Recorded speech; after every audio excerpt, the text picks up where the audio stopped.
Alright, what's going on everybody? It's Jay, the ENTJ, back for another video after a somewhat of a hiatus.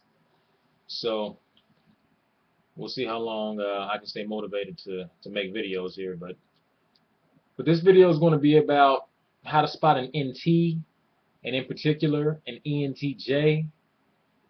Okay, so if you're out there trying to type people, hopefully this information to give you, some insight and give you some clues on how to spot us rare NTs and the ENTJ personality type in particular.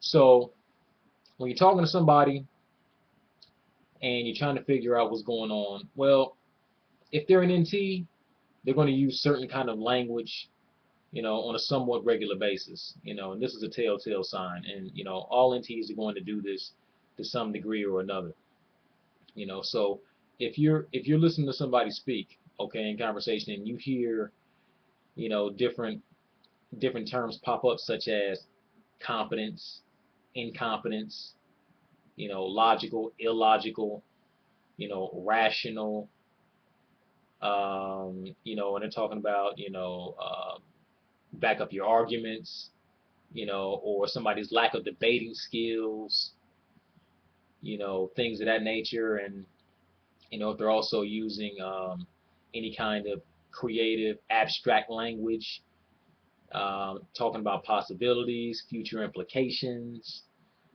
things of that nature, and they tend to be more impersonal and more detached, tough-minded, a little less emotion in their face. Um, then chances are, you're talking to an NT.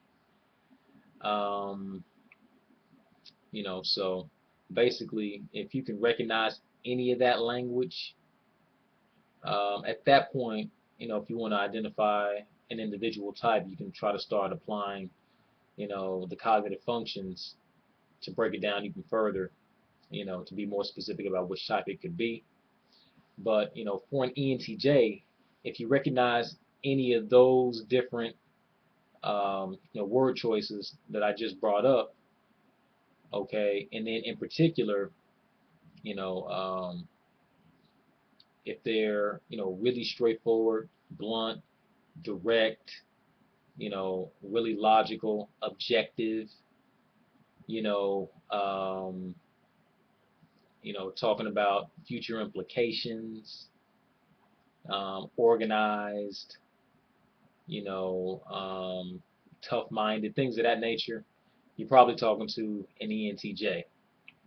Now, when I said that, you know, um, the NTs tend to be, I guess, more serious in the face, maybe not, don't smile as much. Now, you know what? That's mostly true. Now, ENTPs and then also sometimes INTPs will smile more, and that's because they do have FE. Okay, they've got FE. Not a real lot of it, but enough, to where they are a little bit more approachable.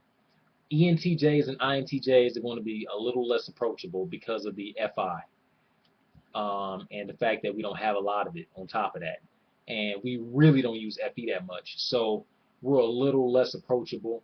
We're going to look like, something's bothering us more. We're going to look, I guess, for lack of a better term, mean more so. Whereas ENTPs and then also INTPs to a large degree are going to be, much more fun-natured, you know, um, so that can also be a distinguishing factor. The NTJs are going to look a little bit different than the NTPs, but we're all still going to share, some similar characteristics. Okay, but basically, once you've identified, that okay, this person is using all of these different types of words here, their word choice is very NT-like.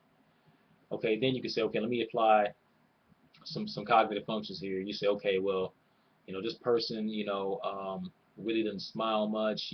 They're talking about things that they value and enjoy. They're not really big on appeasing others, things of that nature. You can pretty much determine that they have FI. And if you determine that they have FI, well, you're either dealing with an ENTJ or an INTJ. So then at that point, you say, okay, is this person, you know, um, more social? If you don't know that, if you can't tell that, you know, just listen to how aggressive they are. You know, the more aggressive and the less concerned about other people's feelings, probably going to be an ENTJ. INTJs actually care a little bit more because their FI is tertiary rather than inferior, like an ENTJ. Okay, so if a person is like really blunt, super objective, almost to a fault, and tough-minded, crazy logical, and things of that nature, well, you're probably talking to an ENTJ. And also, just from an NT perspective, NTs also tend to be agnostic or atheist, to a larger degree. And that's not 100%, but a lot of NTs are agnostic or atheists. I myself am agnostic. Didn't start out that way. Started out as, um, you know, Baptist Christian, what have you, and then over a period of time, come to realize that that's not the way for me to go for a variety of reasons. I may make a video about that and get into that more specifically, but basically that's also a telltale sign, the religious aspect. If a person's agnostic or atheist, okay, you can really start to say, okay, this person's probably an NT. They're definitely probably a thinker, but more specifically probably an NT. But then, like I said, look for some of the other signs, as far as the word choice that they're using on top of that.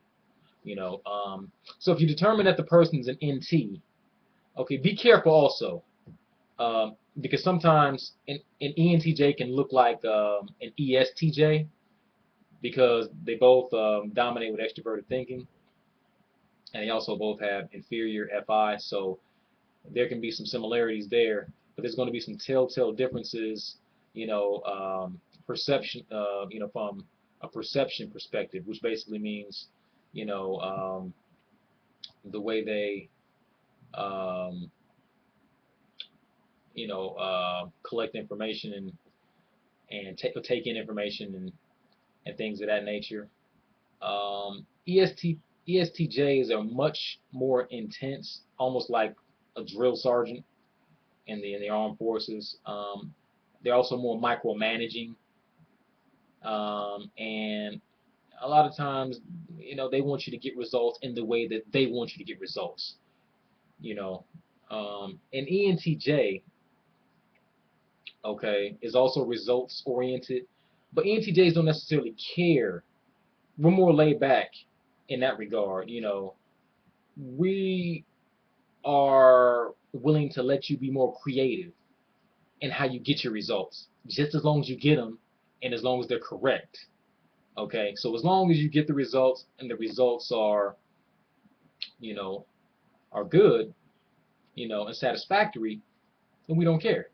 We don't micromanage. So that's also another determining factor when trying to figure out who you're dealing with there.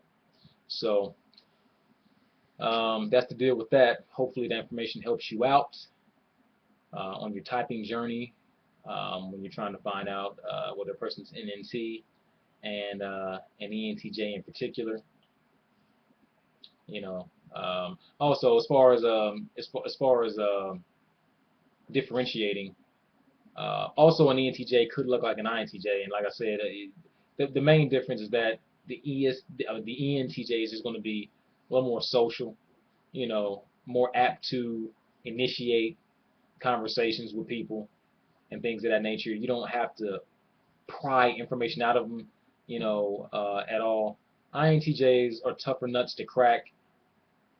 They're generally not going to initiate many conversations with you. They're going to be more observing, taking in information, because their dominant function is a perceiving function, and so they're going to be taking in information. If you engage them, then they'll engage you back generally. But You don't expect them to necessarily engage you, especially if they have no real reason to do it. Like just out of curiosity, I may engage people just to be doing it, or just to break up some monotony. INTJs, they won't have any real need to do anything like that because they can have enough conversation in here in their heads to, kind of suffice any actual external conversation. Whereas I like to get things out. I like to talk things out. I like to talk to myself out loud when nobody's around, you know, and all that. I like to read out loud and everything. So that's the deal with that. So even though I don't have to have people around me all the time, and I don't even want to be around people all the time, I don't have any anxiety or awkwardness in dealing with people, and it's cool, when I'm in those situations. INTJs and would just rather not be in those situations, probably um, hardly ever, and they have some anxiety and awkwardness about those type of situations a lot of times, and that's not 100%, but a lot of times, so those are some of the differences right there. There's many more. You can do some research and find out some of the others, but that'll get you started on your way to topping us NTs and ENTJs in particular. So good luck out there, and we'll see you later.